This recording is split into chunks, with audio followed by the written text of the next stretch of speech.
Hey, I'm Ron Drotos from keyboardimprov.com, and welcome to our journey through the real book, number 190. One a week. It's been about 4 years, closing in on number 200, which is halfway through the book. What is number 200? Let's see. That will be a milestone. Jump Monk, Charles Mingus.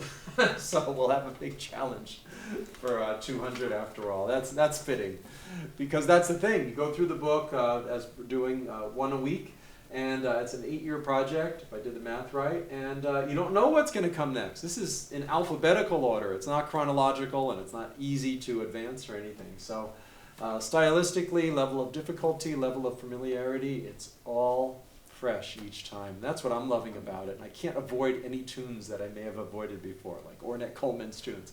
So it's forcing me to learn some stuff that I've always wanted to learn, and hopefully inspiring you as well. So yes, number 190, Isotope, Joe Henderson. And you know, the thing about this whole series of jazz piano lessons is that it's helping us learn these standards in a way that's more holistic, or from a place of understanding, both when it was written, the musical information in the lead sheet, and also getting beyond just sort of notes on a page. What is there, and like how can we approach it? So Joe Henderson, great saxophonist, post-bop or what we call 60s jazz musician, and then well beyond the 60s. This is one of his takes on the blues, and we saw one a little while back. What was that? Another one of his, that was, let's see. Well, Inner Urge was his, but he and others, they like to come up with variations on the blues, and there's many ways to do it. You could simplify, like Freddie Freeloader by Miles Davis. Really simple, but then go to like a weird chord at the end, a little like surprise there. Or you can do what Joe Henderson did here, which was just throw in tons of other chords. So it still starts on the one chord, C, but then in the second measure, he goes E flat 7, D7, and then around the circle of 4, it's G, back to C. So he's throwing in a lot of stuff. It's 1,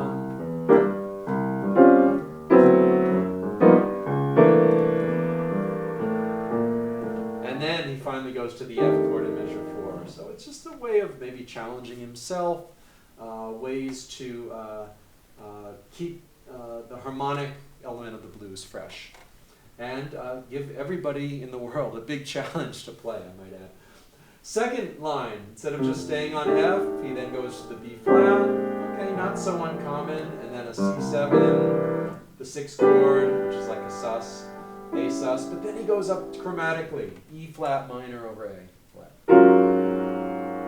So instead of a regular 2 chord, he's up a half step, E flat minor 7, got the A flat in the bass, kind of like an A flat 9 sus, and then he comes back down 2 5 1.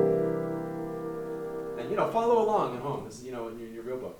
And then at the end, instead of a turnaround, that would be 1 6 2 5. It's pretty random to me. It's well, it sounds random, but he has it's more mathematical. He goes C, A 7, G flat 7, E flat 7. How do those chords relate? If we just go 1 6 flat 5 flat 3 back down to 1, it doesn't make any sense at all. This is not functional harmony. But these are minor thirds. C, A, G flat, E flat. So it's a little, how are you going to negotiate those? He kind of did a bebop-y thing. Kind of goes through the chord changes. You could, if you wanted to make this real simple, just play a diminished voicing, like E, B flat, E flat, and play a diminished scale. That fits all 4 chords. Shh, don't tell anyone. Okay, so this is fun. It's got a very chromatic harmony, and I like this sharp 4 right at the beginning.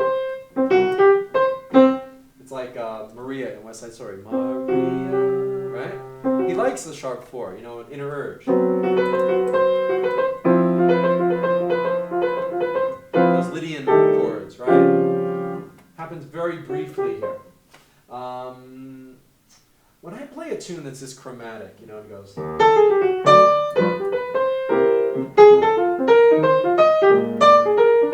It's a little reminiscent of maybe 12-tone music, or, you know, or these sort of wide-spaced intervals that Eric Dolphy, you know, sort of verging on atonal, but in a tonal context. Sometimes I'll go there in the improv, a little more than is even applied here, or sometimes you try to play within the changes.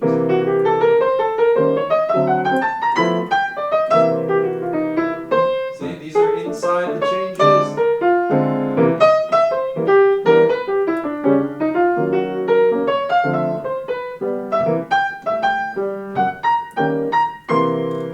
Sort of navigating in the changes, or you can just sort of take it out.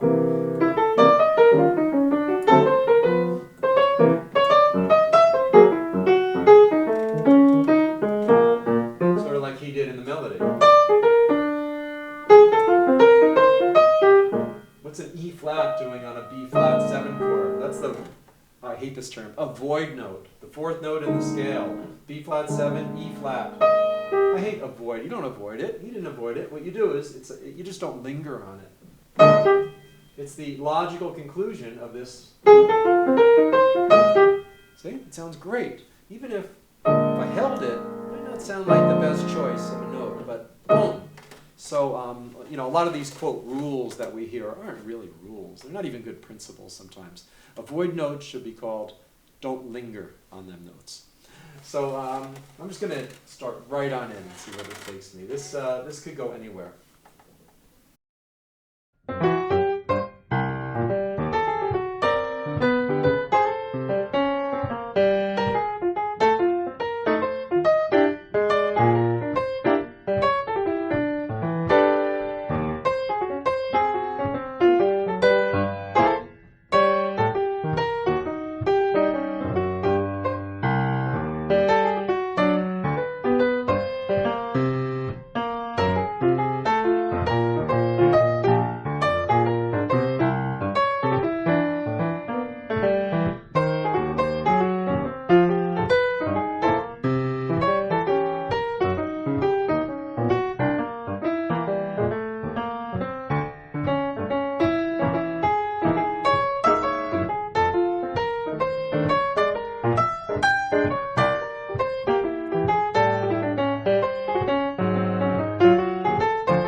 there's a whole tradition that parallels the standard bebop sort of lineage from Charlie Parker to, Lester Young and Charlie Parker to, I don't know, Wayne Shorter or whatever.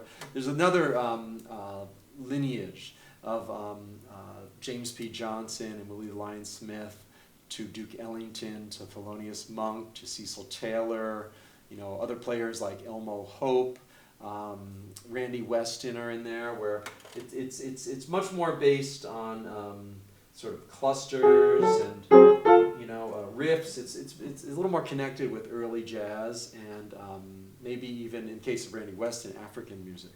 And it's not about bebop lines, and I think that sort of split the difference in what I just played. A lot of fun. If you're going to play Eric Dolphy on the piano, if Eric Dolphy and Monk jammed together, maybe that's what it would have sounded like, or at least what, in my concept. Thanks so much for being here. I'm delighted. The comments, leave a comment. If just tell it. If you like Joe Henderson, or your favorite musician, or if you've ever played this tune, or if it's whatever, or your favorite real book tune. Some sort of dialogue is always great. People read it. You might inspire someone to just check out the tune who's never seen it before. So thank you so much for being here. And next week, from the Birth of the Cool, I was Jerry Mulligan's assistant in 1987 and 88, and got him talking about that a few times. Maybe I can share a story or two. Israel by Johnny Carisi. Thanks. Take care. Good luck with your playing.